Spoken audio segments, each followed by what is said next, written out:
Hey guys, Freddy here. Welcome back to another retro adventure. Now, first of all, I've got to say about my voice, I'm still a bit husky because I'm just recovering from quite a bad case of the flu. I've been pretty feverish all week and I'm only just starting to get over it now.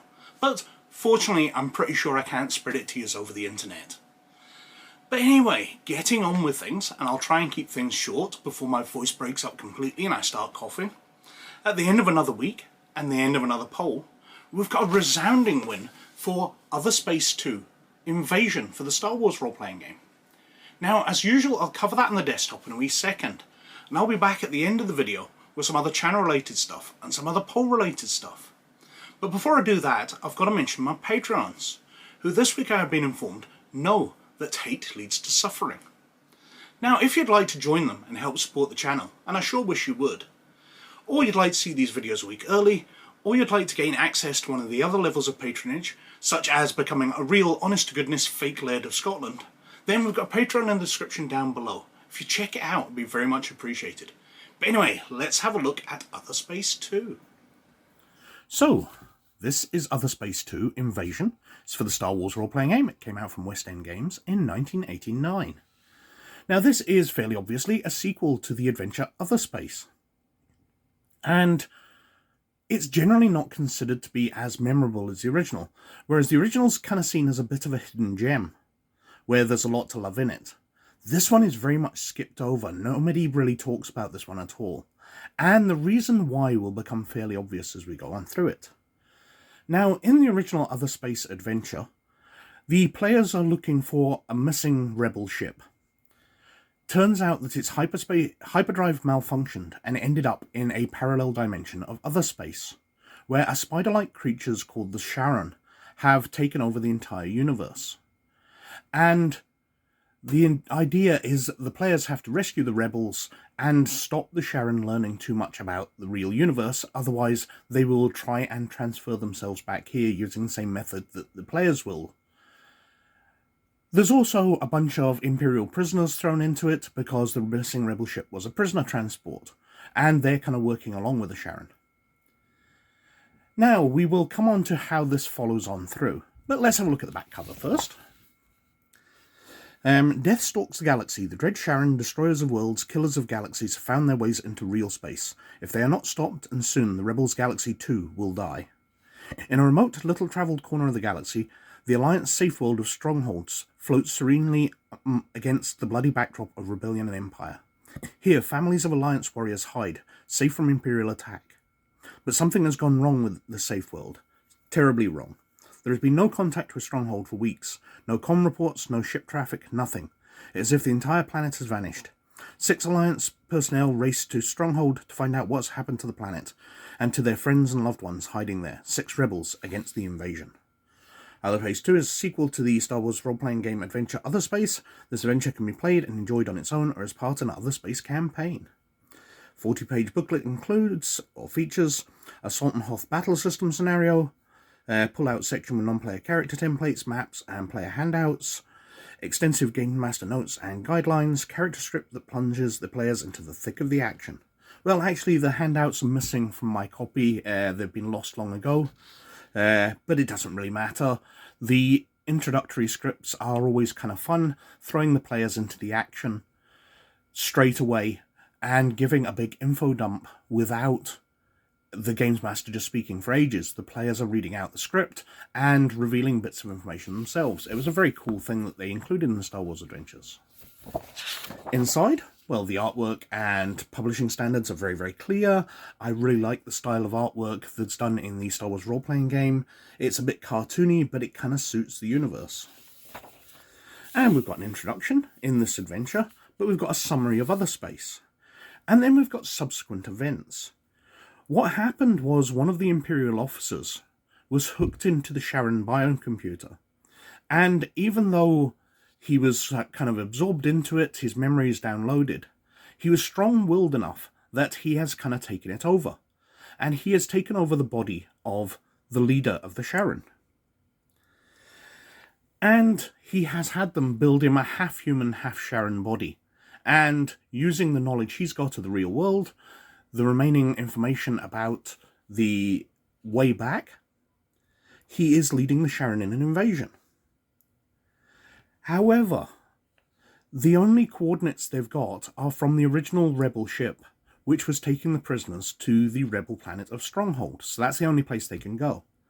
But when he does that transfer, and transfers into the real universe, the original leader of the Charon fights back.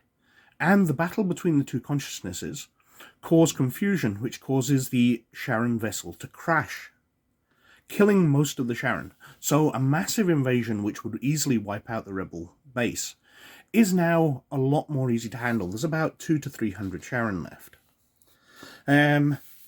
We've got recent events, setting the tone. It's a horror story. We've got the main NPCs, Barasco, the former leader of the Charon, Moff Ravik, who's taken over as leader of the Charon, Marcos Tor, the villain of the... a Valiant Alliance fighter. Tor is the only uncaptured combat veteran on Stronghold, so he's their main ally. We've got Charon themselves, spider-like beings, and we've got a timeline. So, the Charon establish a defensive perimeter, they recreate the death mist generator salvaged from their ship, they start to cause terrible storms, they activate the Alliance computer, learning the whereabouts of the Rebel shipyard, because they want the ships to get off Stronghold and attack the rest of the galaxy, or even be able to use the hyperdrives to get home and bring more Charon. Sends minor forces to the shipyard to cordon the area. The death mist begins to permeate the area, flowing through the base and ultimately blanketing the area with hallucinogenic Charon poison. Storm breaks with full force, slowing the Charon partially, washing away the death mist, and then they attack the rebel forces near the shipyard and attempt to capture the hyperdrive ships. So this is the timeline that the players are dealing with. Then we're into episode 1, to meet a madman. It explains what the players are doing. They're being sent out because contact with Stronghold has been lost, and they are being sent to find out what the hell's going on. But as they arrive, they're attacked by Alliance ships, who are panicking because they've been attacked by this alien force that they've not been aware of before, so they're just shooting anybody. So the players get to talk them down and come in to land on the planet. Then we've got a long section on the surface of Stronghold. So we've got a chasm with the desolate lying in it, a massive rip in the surface where the huge vessel has come. We've got Charon patrol securing the area. We've got the wreck of the desolate itself. And then we've got going underground. We've got Stronghold, more information about Stronghold. The death mist that's forming, the great storm. The constructs the Charon have built. Event 1, a rebel group. Event 2, the Charon find the shipyard. So we're going through the stages that we discussed before.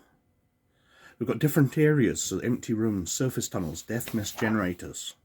The Alliance computer command room. The Cascade, a natural cavern. We've got Marcus Tor and the remaining rebels, so some allies the players can get. We've also got the Charon Armory, the Construct Chamber, formerly the Brig, where the Charon are taking over. The Charon Command Center, the shipyard, and a repeat of the timeline. Then we've got details as the storm moves in. You know, it hits the drilling grounds, this big army is coming in of the Charon spider monstrosities.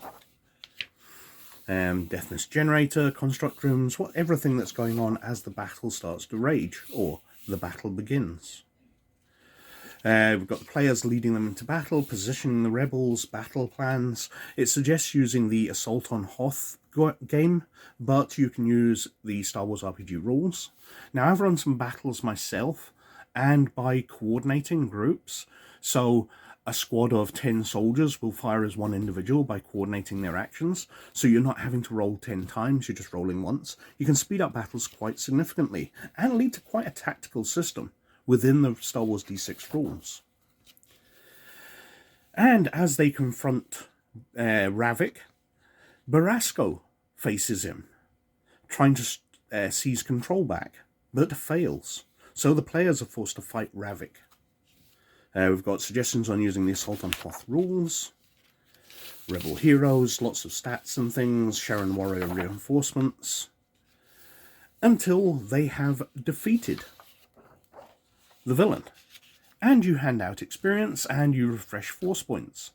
But Ravik has actually taken up hiding on the player's ship to escape. So as they leave the planet, they will be ambushed by him. But fortunately, they've had all their force points renewed because the adventure ended there, and this is a little surprise afterwards, which is quite an interesting idea. But that's the end of the adventure. There's not a lot to it. It's basically one big battle with an continuing timeline that the players have to deal with. So I can see why this adventure is not up to much. If you're wanting storylines where your players are speaking to people, where there's lots of role-playing going on, this is just a big battle. It mainly is the Assault on Hoth scenario. And as I said, you could play it through as the Star Wars role-playing game rules, because you can run battles through them. But there's no real role-playing in here. It's just all combat. So that was Otherspace 2, and that won the poll this week with an absolutely resounding 41% of the vote. Now, I did receive some criticism for putting something as popular as Star Wars up against other niche things and not really giving them a chance.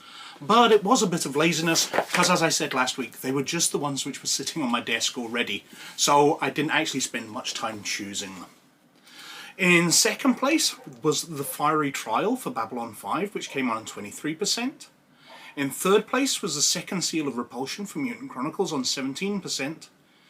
In fourth place was Into the Dark for Fading Suns on 13%. And way back behind was Dawn of Destruction for the Lone Wolf role-playing game, which came in on only 7%, which kind of surprises me because Lone Wolf is a big name in Britain, but I guess it's perhaps not as well heard of everywhere else. Anyway, they're all cleared out, and we're going over to a retro RPG. And this week, the first option is a suggestion. As I said a couple of weeks ago, I'm really enjoying that my viewers are suggesting different games to me. So instead of just me introducing you to games out of my collection that perhaps you haven't heard of, you're getting to introduce me to some new games, and I'm getting to look through them. And there's been some fantastic stuff. So first up, we've got 13H from Pelgrane Press, which came out in 2013, so it's perhaps not retro enough for some of you, but definitely give it a consider because it does sound very interesting. Sounds like there's a lot in here to like. Next up, we've got World Book 15 Spirit West for Rifts. Rifts is always worth a look at. Rift stuff is so imaginative that these books are absolutely great. Next up, we've got Contenders for the Street Fighter RPG. Now, this is an oddity from White Wolf Publishing, but the stuff that came out was absolutely great. I've touched on it before, and people have liked it. So I would like to look through this source book, but we shall see. Next up, we've got Denizens of Earthdawn, Volume 2. Now, I've covered Volume 1 in the past. This is for Earthdawn, which is the post-apocalyptic game, but also a world where everybody is magical in different ways. It's a very magical world. And the races, therefore, are very, very different. And the Denizens books point out the ways that elves in Earthdawn are different to elves elsewhere. It's fantastic books, loads of interesting details for one of my favourite fantasy settings, so I'd love to cover that. And finally, we've got the Black Furies Tribe book for Werewolf the Apocalypse from White Wolf Publishing. Now, this is close to my heart because I've been playing Werewolf for 25-ish years, and I've been playing a Black Fury for most of that. And this was the book I picked up. I picked up some other Tribe books, but this was the first one I got, and I absolutely adored it. Anyway, that's the choices. As I said, 13 Age is a suggestion. I'd love to look through it. If you vote that way, that'd be great, but all of the other books are definitely worth consideration as well. Other things, well, over on DrivethruRPG, I've been releasing some cyberpunk classes, but obviously I've fallen off as I have been unwell. I'll be trying to get some stuff done and back into posting on that in the near future, but it's just had to take the back burner as I've been pretty much limited to my sick bed. Over on RPG Gamer, well, I'm just starting to kick off on things as well. The Bad Batch has finished, so I'm starting to work through the episodes of that and stat them out. I'm a couple of episodes in at the point of recording. But also Tales from the Empire is going to be released within the next day or so.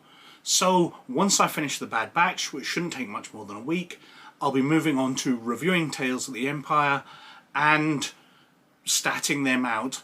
I'll be doing that, instead of doing the entire season, I'll do them episode by episode and stat them out that way, in a kind of familiar way that I've done in the past when I was covering the Clone Wars series, Rebels, etc. But anyway, I think I've whittled on for long enough, and my voice is just barely holding on, so thank you very much for watching. But as always, most of all, you look after yourselves, and I hope you're very well. Bye now.